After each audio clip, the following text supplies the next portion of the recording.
কিছু বছর আগে দীপিকা পাডুকোনের ঘাড়ের উল্কি নিয়ে যেমন ব্যাপক চর্চা হয়েছিল, তেমনি এবার টলিউড অভিনেত্রী শুভশ্রী গঙ্গোপাধ্যায়ের ঘাড়ের উল্কি নিয়েও শুরু হয়েছে জোর আলোচনা। সম্প্রতি ধূমকেতু ছবির প্রচারে লাল শাড়ি, সিঁথিভরা সিঁদুর আর খোপায় বাঁধা চুলে ধরা দিয়েছিলেন শুভশ্রী। সেই সাজেই স্পষ্টভাবে ধরা পড়ে তার ঘাড়ের ট্যাটু। দর্শকেরা অনেকেই প্রশ্ন তুলেছিলেন, আসলে কি লেখা রয়েছে সেই উল্কিতে। নায়িকার মুখেই তার উত্তর মিলেছে।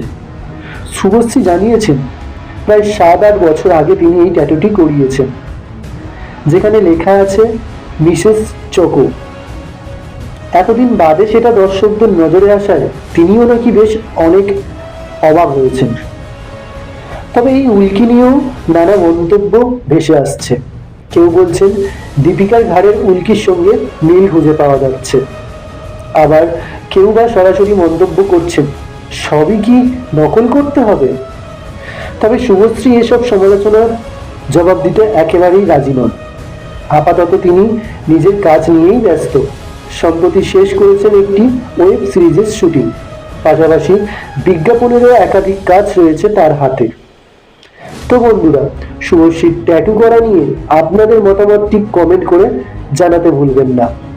ভিডিওটি যদি ভালো লেগে থাকে তাহলে লাইক ও শেয়ার করবেন, এবং প্রতিদিন নতুন নতুন ভিডিও পেতে অবশ্যই চ্যানেলটিকে সাবস্ক্রাইব করবেন। ভিডিওটি শেষ পর্যন্ত দেখার জন্য ধন্যবাদ।